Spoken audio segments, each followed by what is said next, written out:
This is a cake mixer, and I'm going to sharpen the leading edges of this cake mixer, and I'll show you why in a moment.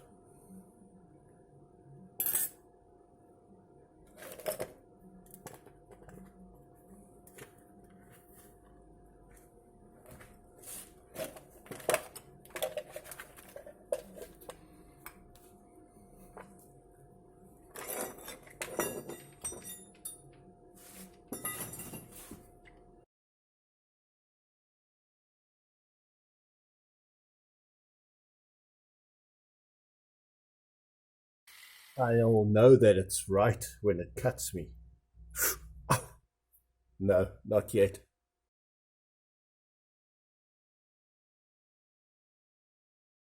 What kind of flippant steel are these people using? But it's getting there.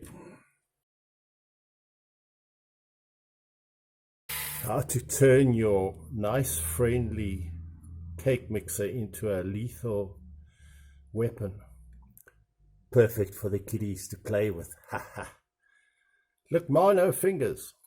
It's getting there. It's getting nice and sharp. Man, I'm impressed with the steel.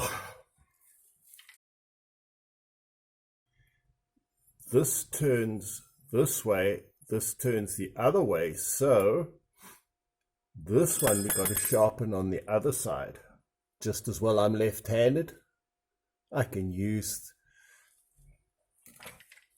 the old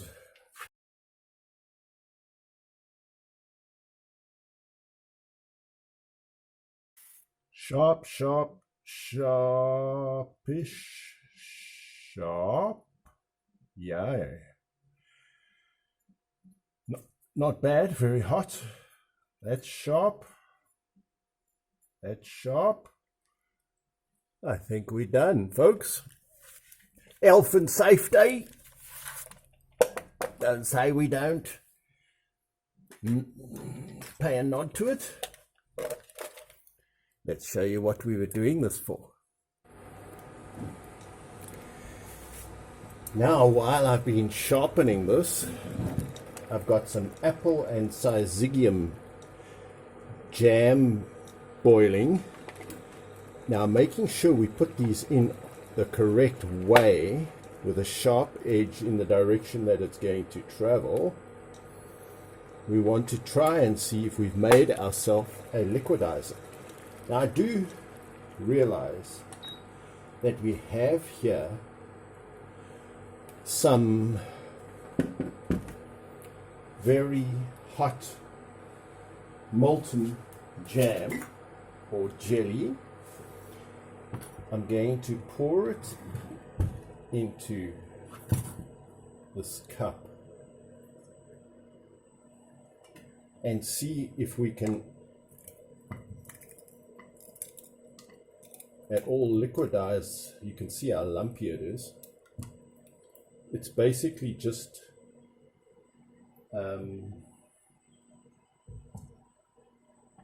I took all the apple peelings and the Syzigium. So we're going to liquidize this.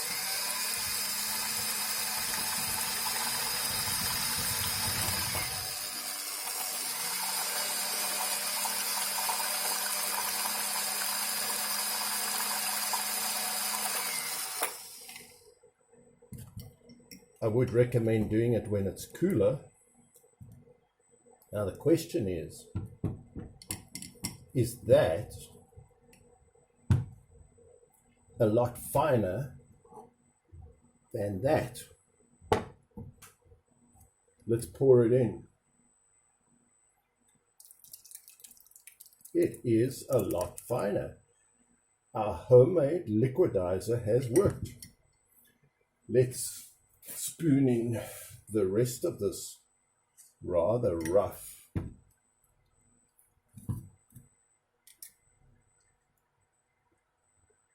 Syzigium apple mixture, and you could see I didn't do that for very long.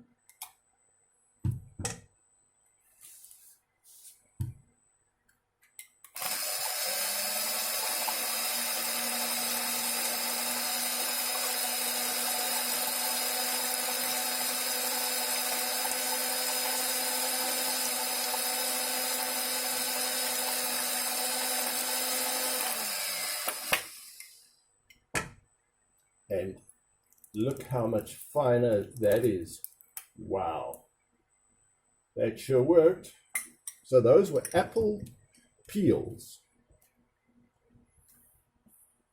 Now jam or jelly looks, apart from the places we've missed, looks a lot finer.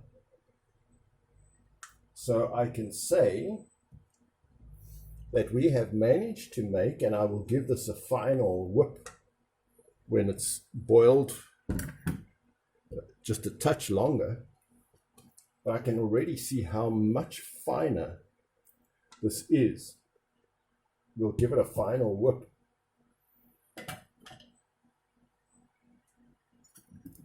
In fact, let's do it now and then boil it till it's completely boiled away.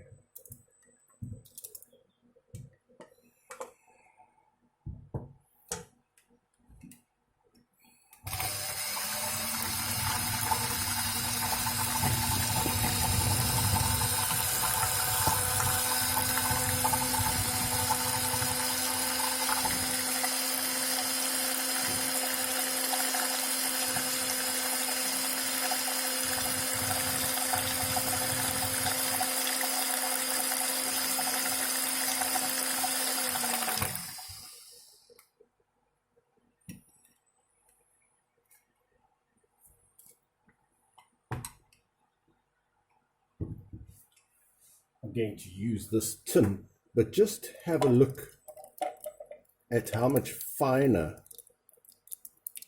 this looks.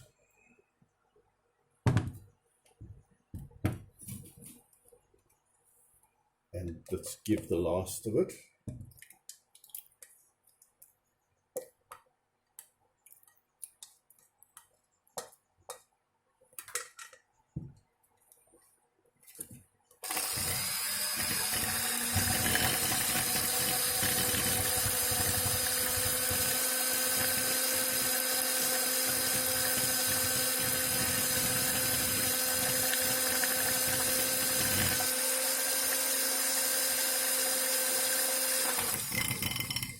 Now let's just invent a way to stop it splashing out. And now we're going to boil our jam jelly till it's evaporated. I'm sure there's a fancy word for it. Start it again. But as you can see, it's a lot. Now it looks like a lot mushier.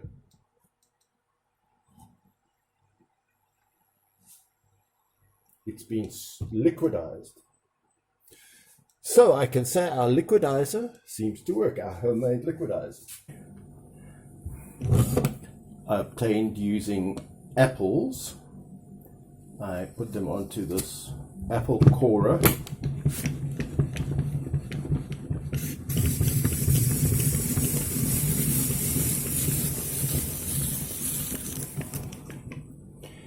And then I use the outside of the apple cores plus this long strand of the skin of the apple, and I use that to extract the pectin from it. Apples are supposedly notoriously rich in pectin.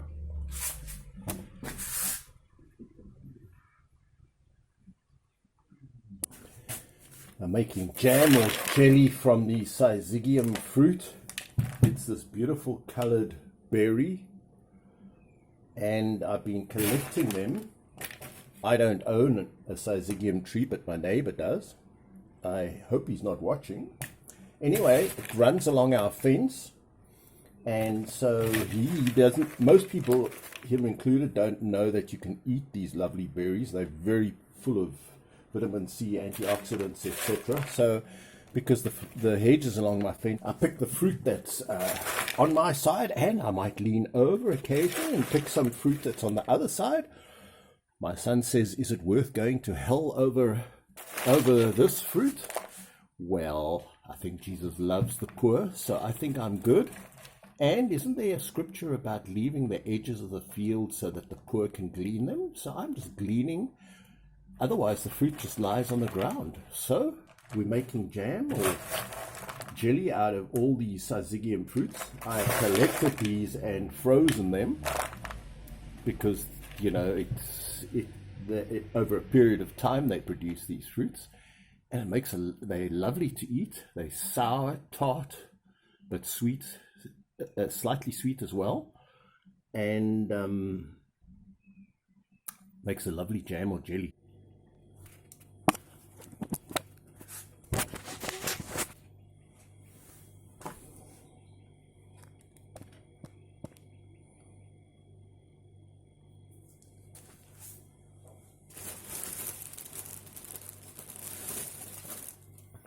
Well, we're about to try our Syzigium / apple jam jelly.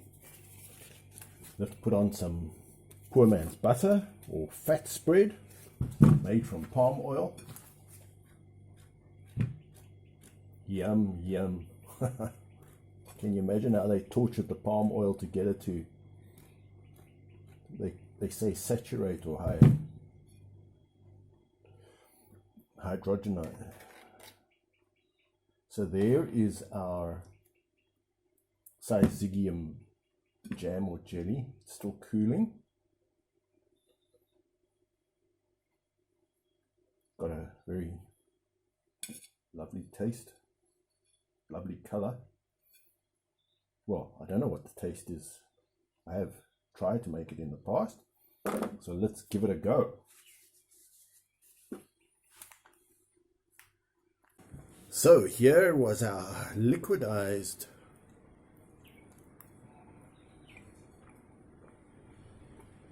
pretty nice.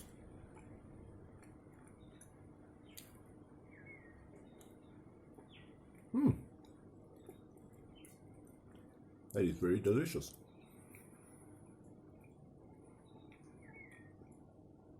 Don't know what you can compare it to, because it's got a slight, it's like a sweet and sour.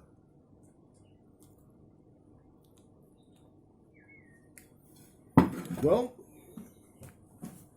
here is my new mixer / liquefier. Necessity is the mother of invention, and poverty is the mother of necessity. So we've turned our cake mixer or mixer into a liquidizer by simply sharpening the leading edges of the steel mixing thingies. So just another reason why it's so wonderful to be on the poor side. Not that I am poor by world standards, but my last liquidizer caught fire literally on the kitchen counter, and I haven't, you know, do I really want another one if I can make my own one from a cake mixer? So there are many advantages to being on the poor side. I'd like to really explore this theme. Oh, blessed are the poor. Blessed are the poor. Jesus' first words in the Sermon on the Mount, almost his first sermon. Yes, I know he said poor in spirit, but in spirit, you know who's poor in spirit? The poor. Guess who's rich in spirit? The rich. Love to explore what is meant by poor in spirit. The poor in spirit make a plan. The poor in spirit will take berries from growing just in the wild, unwanted, unloved berries and turn them into a food. And